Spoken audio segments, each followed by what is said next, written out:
아멘. 오늘 나눌 말씀의 제목은 그를 어루만지며 그에게 이르되입니다. 엘리야 선지자 이야기인데요. 우리가 읽었던 이 19장 이곳의 말씀은 엘리야가 경험했던, 엘리야뿐만 아니라 구약의 모든 선지자들을 통틀어 가장 위대하고 가장 아름다운 승리가 있었던 바로 그 다음 이야기입니다. 승리했다고요. 이세벨이 자기 고향 친척에서 데리고 온 혼수로 데리고 온 바알과 아세라 선지자들이 가짜인 것이, 그들이 우리의 하나님일 수 없고 그들이 우리의 신일 자격이 없다는 것이 만천하에 공표되었고, 모든 사람들이 그것을 알게 되는 그 극단적인 사건이요, 홍해가 갈라지는 것만큼이나 위대한 하나님의 현현이 나타났던 사건이 있은 바로 그 다음입니다. 위대한 승리가 있었잖아요. 그럼 그 다음에 아름다운 열매들이 나타날 법도 한데 그게 그렇지 않았어요. 이세벨이 회개하기를 기대했고, 어쩌면 아합 왕이 회개하기를 기대했던 엘리야가 소식을 듣는데 그 소식이 기대했던 것과는 아주 다릅니다. 19장 2절 말씀 같이 읽어보죠. 시작. 이세벨이 사신을 엘리야에게 보내어 이르되 내가 내일 이맘때에는 반드시 내 생명을 저 사람들 중 한 사람의 생명과 같게 하리라. 그렇지 아니하면 신들이 내게 벌 위에 벌을 내림이 마땅하니라 한지라. 아멘. 어쩌면 이세벨은 그 갈멜산 위에서 있었던 대결의 결과에 관심이 없었을 겁니다. 결과가 어떻게 나오든 마음을 바꿀 생각이 없고 생각을 바꿀 생각이 없었던 거죠. 때때로 우리 옆에 주변에 있는 사람들과 하나님에 대한 이야기를 나눌 때가 있잖아요. 근데 그 이야기가 이렇게 지켜보면 하나님의 말씀을 전하는 장소가 아니라 논쟁으로 흘러갈 때가 때때로 있습니다. 여러분, 그 논쟁에 너무 힘 빼지 마세요. 들을 생각이 없어요. 갈멜산에 하늘에서 불이 떨어지고 또 3년 6개월이나 오지 않던 비가 내려도 꿈쩍도 안 합니다. 논쟁으로 뭔가 할 수 있다고 생각할 필요 없어요. 거기에 힘을 뺄 필요 없습니다. 차라리 그 시간에 나를 지키면서 기도하는 일이 훨씬 더 유익할 때가 많아요. 지금 엘리야가 그래야 될 때인데, 여러분, 말은 이렇게 하지만 그게 쉽지는 않습니다. 기대했던 것이 어그러진 거죠. 생각했던 것과 다르게 되었습니다. 그래서 엘리야가 그 평생의 험난한 세월을 사는 중에 가장 극단적인 침체를 경험하게 되는데, 그 경험하는 중에 엘리야의 말이 우리를 좀 당황하게 만듭니다. 사람들 앞에서 너희들의 하나님이, 내가 믿는 하나님이 바로 진짜 하나님인 것을 내가 보여주마 표호하던 그 맹수 같은, 사자 같은 그 울림을 내어놓던 그런 엘리야는 이제 없어요. 4절에 로뎀나무 밑에 기어 들어간 엘리야가 하는 말입니다.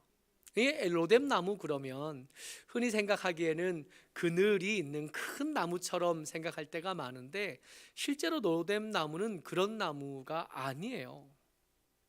로뎀나무는 쌀이나무 같은 관목입니다. 덩굴 비슷해요. 그러니까 그 밑에 기어 들어가려면 정말로 기어 들어가야 그 밑에 들어갈 수 있는, 그러니까 등걸에 기대 앉을 만한 나무가 못 되는 거예요. 기대 앉으면 그 등걸은 뒤로 넘어지는 나무지 버텨주는 나무는 아닌 겁니다. 그러니까 우리가 생각하는 여유롭게 나무 그늘에 앉아 쉬는 엘리야가 아니라 죽고 싶어서, 이제 더 이상 계속 일할 힘이 없어서 이제 여기까지만 했으면 좋겠다고 생각하는 이 엘리야가 죽으려고, 살려고 말고 죽으려고 도망가 있는 초라한 모습인 겁니다. 4절 한번 읽어볼까요? 같이요. 시작. 자기 자신은 광야로 들어가 하룻길쯤 가서 한 로뎀나무 아래에 앉아서 자기가 죽기를 원하여 이르되 여호와여, 넉넉하오니 지금 내 생명을 거두시옵소서. 나는 내 조상들보다 낫지 못하나이다 하고, 여러분들이 로뎀 나무 아래에 기어 들어간 엘리야의 말에는 몇 가지 맹점이 있습니다. 우리가 침체를 경험할 때, 우리가 힘들다, 더 이상 일하지 못하겠다고 생각할 때 공통적으로 일어나는 일이기도 해요. 뭘 하냐 하면 일부만 봅니다. 전체를 보지 않아요. 가만히 19장 말씀을 이렇게 들여다보면 이세벨이 회개하지 않기로 결정한 건 맞습니다. 이세벨이 엘리야를 향한 살기를 죽이지 않고 기어코 그가 믿는 아세라와 그 바알을 이 세상에 포교하는 일을 멈출 생각이 없는 건 맞아요. 그러나 여러분, 이세벨 한 사람 외에 그 갈멜산 위에 있었던 많은 백성들이요, 하나님이 진짜 하나님인 걸 봤거든요. 하나님이 진짜 하나님이신 것을 확인했거든요. 그 가운데 서서, 이 바알과 하나님 사이에 서서 어떻게 할까 고민하던 이 사람들이 진짜 하나님이 나타난 것을 눈으로 봤거든요. 그들의 목소리는 안 들린 거예요. 안 들렸다고 해서 없는 거냐? 그렇지는 않거든요.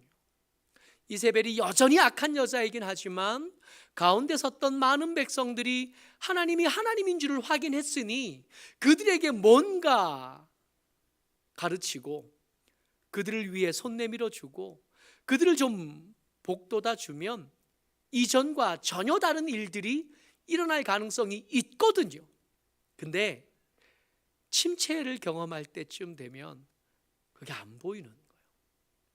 없는 게 아니라 안 보이는 거고, 또 눈에 보이는 그것, 이세벨의 그 악한 말들이 점점 커서 내 귀를 꽉 채우는 겁니다. 마음을 채우고 귀를 채워서 사실을 보는 게 아니라 왜곡된 걸 보고, 과장된 걸 보고, 엉뚱한 것들을 확장한 것들을 봅니다. 참 못난 모습인데, 여러분, 예수님께서 변화산에서 만난 두 사람이 있잖아요. 모세와 엘리야예요. 엘리야가 거기 나타나는 이유가 있어요. 엘리야가 구약 성경의 모든 선지자들 중에 대표가 되는 사람입니다. 근데 그 대표가 되는 사람인 엘리야조차도 침체를 경험할 때는 다 보이지 않는 거예요. 정답을 모를까요? 아니요. 정답을 알아도 내가 보는 것이 더 큰 것을 바꾸지는 못합니다. 그야말로 위로가 필요한 때인데 그 위로를 스스로 찾아내지는 못하던 때를 엘리야가 맞이한 겁니다. 그 엘리야를 하나님께서 만나 주셔요. 그 엘리야를 하나님께서 만나시고 그를 위로하시는데, 하나님이 이 엘리야를 어떻게 위로하시는가를 보면 우리 함께한 사람들이 힘들어할 때 그들을 어떻게 대해야 되는지 좋은 매뉴얼을 얻을 수 있겠습니다. 하나님이 그를 만나서 못난 놈아 하지 않으셨다는 거예요. 그를 재우셨습니다. 잠자게 한 거예요. 시편의 말씀처럼, 잠언의 말씀처럼 하나님은 그 사랑하는 자에게 잠을 주신다 그랬는데 그 잠이에요. 하나님이 이 엘리야가 그 광야에서 그 불편한 로뎀 나무 밑에서 잠잘 수 있게 해주신, 그리고 그를 만져주시는 거예요. 만지시는데 아이고 이 못난 놈아가 아니라 따뜻하고 부드러운 손길로 어루만져 주시는, 격려하시고 타박하지 않으시고 복돋아 주기를 원하시는, 그리고 중요한 거 먹이셨습니다. 19장 5절 말씀 같이 읽지요. 6절까지 같이 읽습니다. 시작. 로뎀 나무 아래에 누워 자더니 천사가 그를 어루만지며 그에게 이르되 일어나서 먹으라 하는지라. 본즉 머리맡에 숯불에 구운 떡과 한 병 물이 있더라. 이에 먹고 마시고 다시 누웠더니. 아멘. 하나님께서 침체를 경험하는, 포기하고 싶고 이제 그만 일하고 싶다는 이 엘리야를 대하시는 첫 번째 방법이 뭐냐면 잘 수 있도록 해준 거예요. 그에게 시간을 주신 겁니다. 하고 싶은 말이 왜 없으시겠어요? 그의 잘못된 것이 왜 없겠습니까? 많은 먼저 한 일은 뭐가 옳은지 뭐가 그른지를 말하기 전에 먼저 그가 잘 수 있도록, 그가 좀 쉴 수 있도록, 그를 어루만지고 그가 먹을 수 있도록. 그러고 보니까 여러분, 엘리야는 그 사역하는 동안 얻어먹은 기억이 참 많아요. 까마귀가 물어다 주는 것으로 연명했던 기억이 있잖아요. 가난한 과부가 나누어 주는 한 줌의 마지막 가루로 구운 떡을 먹어본 적이 있잖아요. 근데 그것도 참 감사하고 참 대단하지만 여러분 말씀을 자세히 보면 천사가, 근데 이 천사가 구약성경에서 천사가라고 읽을 때 이걸 그냥 하나님의 심부름을 하는 천사로 읽지 않아도 돼요. 하나님이 그에게 오셨고 그를 만지셨고 그를 먹이셨고 그가 잘 수 있도록 소음을 막으시고 빛을 막으시고 더위를 막으시고 추위를 막으신 겁니다. 그리고 그게 한 번으로 끝나는 게 아니라 먹고 일어나고 또 먹었더니 다시 재우고 그 옆을 계속해서 지켜주셨던, 이게 처음입니다. 그리고 말씀하셔요. 네가 가야 될 길이 더 있다고. 근데 그가 어디로 가냐면 하나님의 산 호렙으로 갔대요. 여러분, 하나님의 산 호렙은 신의 산의 또 다른 이름입니다. 같은 이름이에요. 거기에서 어떤 일이 있었는지, 이스라엘 백성들에게 이 호렙이 어떤 의미인지 우리가 아는, 거기서 하나님은 이스라엘 백성들의 하나님이 되셨고 백성들은 하나님의 백성이 되면서 이 백성들을 내가 너를 열방의 제사장 나라로 세우겠다 하셨던 그 언약이 맺어졌던 장소가 이 호렙, 시작했던 곳으로 이스라엘 백성들이 위대한 사명을 받았던 그 시작으로 하나님께서 그를 내몰아가셨어요. 여기서 그만, 야 됐다 그동안 수고했어 하고 끝낼 요량이셨으면 굳이 먹여 다시 살릴 이유가 없고 굳이 먹여 먼 길을 계속 가게 하실 리가 없는데, 이 엘리야의 요청과 달리 하나님은 엘리야를 그만두게 하실 생각이 없으셨던 겁니다. 7절 말씀 같이 읽죠. 8절까지 읽습니다. 시작. 여호와의 천사가 또 다시 와서 어루만지시며 이르되 일어나 먹으라, 내가 갈 길을 다 가지 못할까 하노라 하는지라. 이에 일어나 먹고 마시고 그 음식물의 힘을 의지하여 40주 40야를 가서 하나님의 산 호렙에 이르니라. 아멘. 엘리야가 회복해야 될 것은 그 상황에 대한 고찰이 아니었던 겁니다. 지금 내가 당장 뭘 할 수 있는지, 지금 내가 당장 어떤 일을 해야 되는지가 먼저가 아니라 내가 어떤 사람인지를 기억하는 게 먼저인 거예요. 하나님이 내게 어떤 하나님이신지를 기억하는 게 먼저고 그 하나님이 나를 어떻게 생각하시는지가 이게 더 먼저인 거예요. 이세벨이 생각하는 나 별로 안 중요한 거예요. 심지어 당신의 백성인 하나님의 백성인 생각하는 나, 그것도 지금은 별로 안 중요한 거예요. 진짜 중요한 건 뭐냐면 하나님이 생각하는 나는 어떤 사람인가 하는 게 중요해요. 거기로 돌아가야 회복할 가능성이 있습니다. 왜 그러냐 하면 백성들이 생각하는 나는 때때로 실망하잖아요. 백성들이 생각하는 나는 그 기대치에 못 미칠 때 돌들어 치는 사람들이 백성들이잖아요. 그들의 환호도 즐겁고 그들의 순종, 그들의 복종도 참 감사하지만 백성들의 기대에 못 미칠 때 백성들은 언제든지 돌들어 모세도 죽이는 사람들이 백성들이거든요. 그걸로는 위로받을 수 없는, 내 적이 생각하는 나 염두에 둘 가치가 없습니다. 진짜 중요한 거, 하나님 생각하는 나, 그게 누군가, 여기가 시작입니다. 내게 생각하는 나도 답이 되지 않습니다. 내가 생각하는 나가 어떨 때는 그 백성들의 평가, 그 원수들의 평가보다 더 가혹할 때가 많이 있거든요. 진짜 중요한 건 하나님이 나를 어떻게 생각하시는가. 하나님이 생각하는 엘리야는 지금 여기서 죽도록 내버려 둘 수 없을 만큼 귀한 거예요. 그가 담은 것이 다 떨어졌고 아무것도 남지 않은 것 같은 그때에도 하나님은 이 엘리야를 먹이고 엘리야를 재우고 엘리야를 만져서 그가 회복할 때까지 옆에 서서 기다릴 만큼 가치가 있는, 그를 걷게 해서 시작의 장소로 데리고 갈 때까지 지킬 만큼 가치가 있는 사람이었거든요.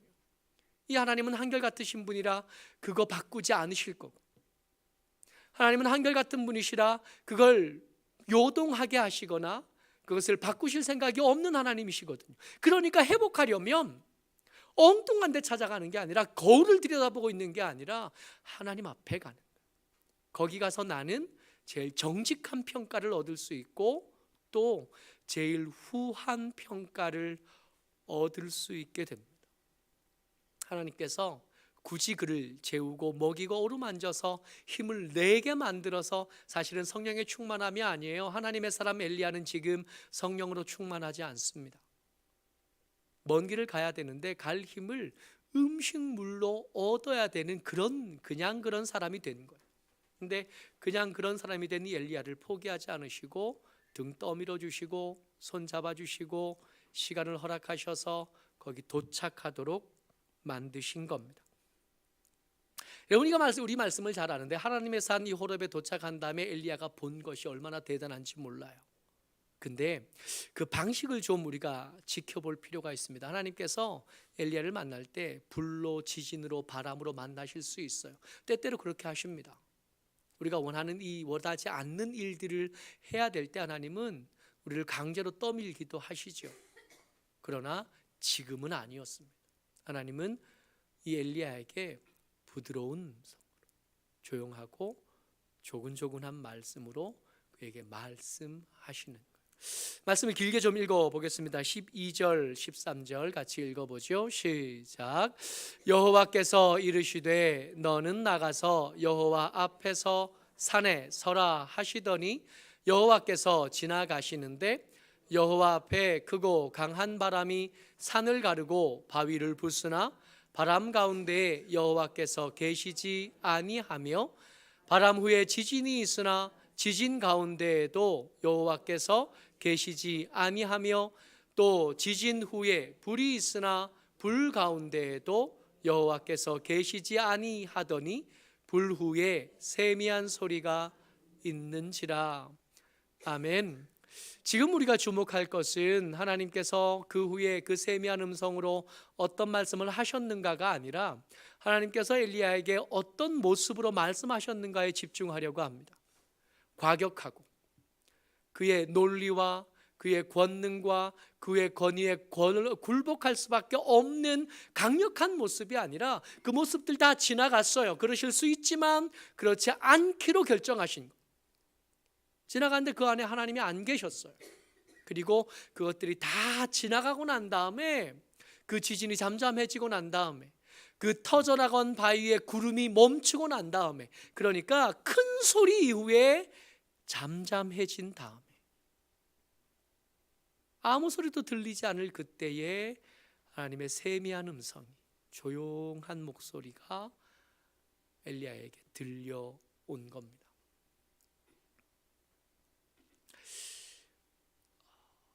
지난 한 달 동안 설교하지 않기로 했고 그래서 안식월을 지냈습니다. 안식을 지내면서 이게 여러 가지 이것저것 생각하다가 두 가지를 했거든요. 두 가지를 했는데 한 가지가 뭐냐면 부모님을 모시고 함께 있겠다 한 거였고, 두 번째가 주일은 교회에 오겠다 한 거였어요. 이 두 가지는 저한테 준비하면서 계속 기도하던 거라 중요하다고 생각했는데, 이 두 가지를 이렇게 하겠다 그랬더니 이제 동기 목사님들도 그렇고 제게 관심이 많은 목사님들, 심지어 우리 설교했던 김동환 목사님, 도정원 목사님까지 계속해서 말씀하셨어요. 그 두 가지를 하면 무슨 안식이냐고. 부모님을 모시고 가면 네가 쉴 수 있겠냐고. 매주 교회에 올 것 같으면 그냥 예배 드리지 뭐하러 날 부르냐고. 그런 얘기 많이 들었어요. 근데 그런 말을 들으면서도 이걸 바꿀 생각이 전혀 없었거든요. 이 두 가지를 하겠다고 생각을 했습니다. 그리고 여러 가지 타박을 받으면서 이건 안식도 아니야 뭐 그런 얘기를 들어가면서 4주간을 지난 거예요. 근데 4주간을 지나면서 알게 된 것들이 몇 가지가 있었습니다. 그런 거 있었어요. 제가 청원교회 와서 설교를 시작한 지 10년이 됐거든요. 딱 10년이 지났고 이제 10년 하고도 한 2달쯤 더 지났어요. 근데 그 시간 동안 바빴습니다. 바쁘고 분주하고 정신없이 살았죠. 저만 그랬던 거 아니라 우리 다들 그랬어요. 정신없이 일하고 그렇게 살았는데 코로나로 딱 멈추고 나니까 표시난 것들이 있었습니다. 뭐가 표시났냐 하면 우리가 가난한 교회가 아니라는 게 표시가 났어요. 그동안 매번 이 재정이 적자가 되고 적자로 보고할 것이 부담스러워하면서 연말을 보냈거든요. 근데 노인닭을 멈추고 나니까 적자가 아니더라고요. 그러니까 돈을 많이 썼더라고요. 코로나 때문에 힘들어진 교회들이 참 많다 하는 이야기도 많이 들었는데 저희는 힘들지 않았습니다. 오히려 영상 예배로 바로 전환했지만 우리 아시는 것처럼 코로나 중에 우리를 떠나간 우리 동료들이 없어요. 여전히 그 자리에 계셔 주셨고 오히려 낯선 분들이 더 생기기까지 했습니다. 괜찮았어요. 괜찮았는데 재정적으로도 괜찮았고 이것저것으로도 괜찮았는데 아까 엘리야가 일부만 보고 과장하고 곱게 했던 것처럼 마음이 힘들다는 생각이 계속 들었어요. 그래서 힘들다, 어렵다고 생각하던 중에 쉬어야겠다는 생각을 했고 쉬어야겠다 생각하는 중에 선택한 게 아버지와 함께 가겠다, 쉬면서도 주일날은 교회에 오겠다였거든요. 첫 주예요. 그리고 첫 주에 제가 청운교회 청중으로 예배를 드리는 첫 주에 사고가 있었습니다. 제가 김동관 목사님하고 계속 연락을 주고받으면서 요구했던 것들이 있었거든요. 설교를 한 페이지 정도로 요약해 주십시오. 그랬어요. 목사님이 싫다는 거예요. 너무 당황스러워갖고 그런 법은 없거든요. 야, 이거 어떻게 하지? 그래서 그 금요일쯤 제가 그냥 때려쳐 그럴까? 하는 생각까지 했었어요. 그러면 목사님 그러면 그거 하지 말고 그냥 칼럼을 좀 실죠. 그래서 제가 그러면 목사님 칼럼을 하나 써주시면 그걸 제가 실겠습니다. 칼럼은 목사님이 쓰셔야죠. 빡쳐가지고 제가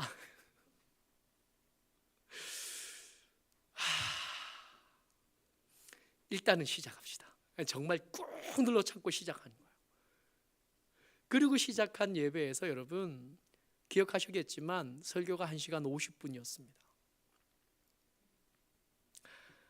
여러분 요즘 교회에 1시간 50분 설교하는 교회 없어요. 누가 그 교회를 가? 정신없이 듣고 있었는데 올라와서 깜짝 놀라서 12시 50분이 넘은 거예요. 11시 50분이 아니고 12시 50분. 근데 그러고 올라왔는데 시간을 보고 나서 그랬는데 그날 서연이 찬양이 있었잖아요. 서연이 그 찬양을 서연이가 하는 찬양을 제가 듣고 싶어서 한 달 더 전에 미리 부탁한 거였거든요. 근데 급한 마음에 이걸 들어서 그걸 놓치기가 싫은 거예요. 기대했던 찬양, 이 찬양을 이제 부탁하면서 울지 않고 자 끝까지 이 찬양을 들을 거야 그렇게 다짐하면서 준비했던 찬양이거든요. 근데 이걸 그냥 시간에 쫓겨서 들어가기 싫어서 그때 부탁을 드린 게 여러분 허리띠 풀자고 이미 늦었다고. 그러고 듣는데 저는 이렇게 조바심이 났었는데 생각보다 여러분들 표정이 느긋하셨어요. 제 기억에 어떤 날 설교가 길었던 설교가 길었던 어떤 날 우리 같이 예배드리던 할머니가 한 분이 쌍욕하면서 집에 갔던 기억이 저한테는 있거든요.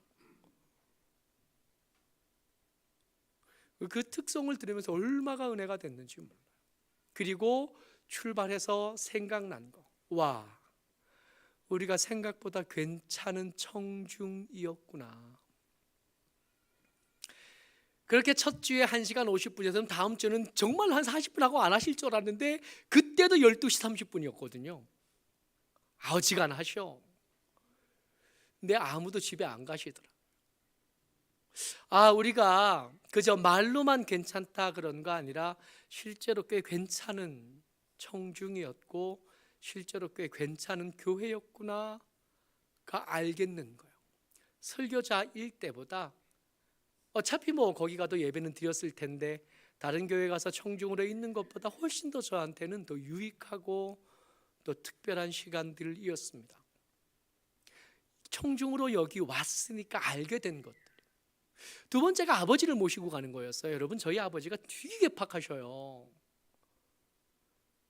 제가 제주도 가서 큰 맘 먹고, 우리 마누라한테도 안 해준 거거든요. 면세점을 모시고 갔다는 거 아니에요. 면세점 모셔가서 아버지 지갑 사드릴게요 그랬어요. 처음 아버지가 딱 보던 지갑이 얼마짜리였냐면 60만 원이 넘었어요. 허걱. 정말 감사하게도 아버지가 그 정도 눈치는 있으시더라고. 그거는 아니다 싶으셨나 봐요.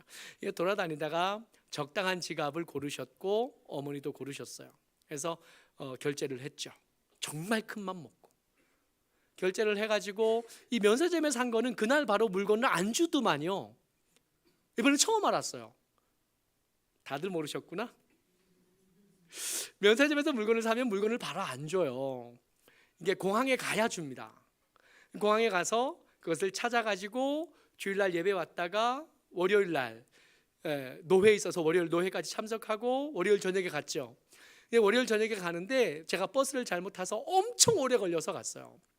그래서 밤늦게 거의 10시가 다 돼서 아버지 지갑 거기다 제가 빳빳한 5만 원짜리 하나씩 넣어서 어머니 지갑에 아버지 지갑에 넣어서 이렇게 드렸어요. 아버지가 지갑을 보시더니 막 좋아 좋아 그러시다가 막 보시더니 마음에 안 들어.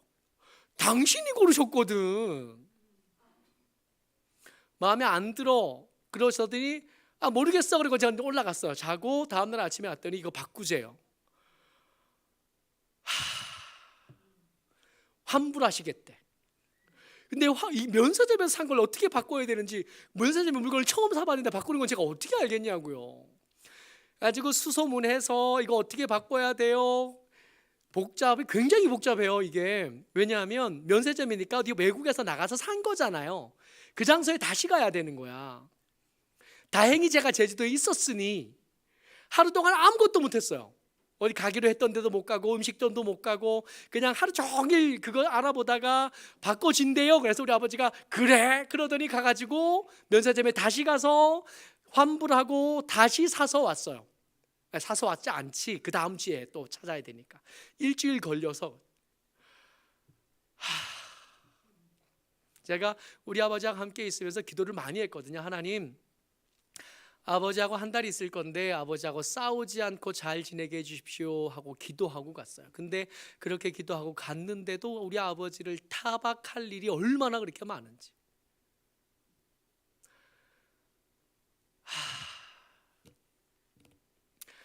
아버지 내일 아침에 7시 반에 밥을 먹고 8시쯤 출발할 거예요. 그러면 6시 한 반쯤 되면 전화가 와요.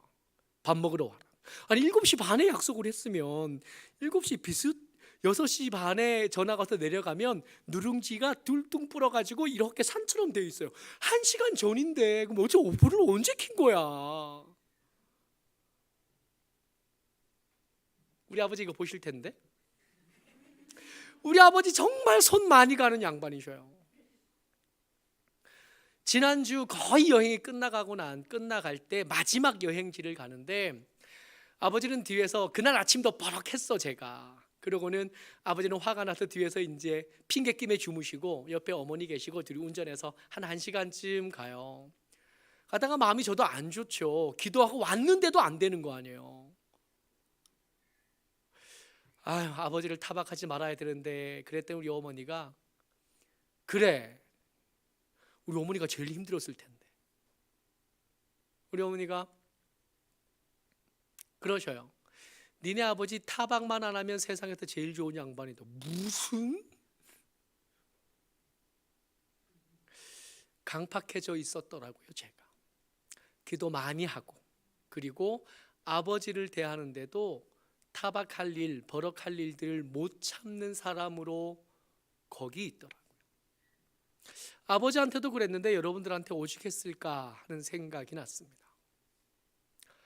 아버지 모시고 가지 않았으면 표시 안 났을 일인데 아버지 모시고 가서 한 달 살다 보니까 제가 얼마나 강팍한 사람인지를 알겠더라고요. 기도해도 표시가 나는, 기도를 많이 해도 표시가 나는 사람, 그렇게 딱딱해지고 차가워진 사람이 되어 있었더라고요. 제가 여러분 10년 동안 이렇게 딱딱하고 차가워진 저하고 사시냐고 고생 많으셨습니다. 이제 잘할 테니까 10년만 더 봐주시면. 그래서 특별한 시간을 보내고 왔어요. 이게 휴가가 끝나고 돌아오면 야, 휴가가 벌써 끝난데 할 텐데 이번엔 좀 다르더라고요. 돌아오는데 배 위에서 노을을 보면서 이렇게 돌아오는데 마지막까지 선물을 받은 듯한 1,000원짜리 김밥에 5,000원짜리 라면 하나 두고 아버지 어머니 셋이서 갑판에서 먹는데요. 노을이 그렇게 예쁜 노을을 또 보면서 돌아왔어요. 돌아가면 다시 힘들겠다라는 생각이 드는 게 아니라 돌아가면 좀 잘해봐야지 하는 생각을 하면서 돌아왔습니다. 잘할 테니 10년만 좀 봐주시면. 하나님께서 세미한 음성으로 엘리야를 대하셨던 것처럼 여러분들이 제게 한 달의 시간을 주셨던 거고 그 시간으로 하나님께서 베푸신 은혜를 그렇게 얻고 누리다가 돌아왔습니다. 생각이 났어요. 여러분들에게도 한 달쯤 시간을 드릴 수 있으면 좋겠다 그랬더니 그런 생각이 들었는데 제가 사장님은 아니라서 어떻게 여러분들이 시간을 내시면 제가 식사할 수 있도록 조금 보태는 드리겠습니다. 응원합니다. 여러분도 한 달쯤 다녀오시면 좋을 것 같다 하는 생각을 해요. 응원만 해요. 제가 보내드릴 수 있으면 참 좋겠다 하는 생각이 들기는 합니다. 감사합니다. 잘 지내다 왔고요. 또 이제 5월 달 또 잘 앞으로 남은 10년 동안 또 최선을 다해서 일하도록 하겠습니다. 감사합니다. 기도하고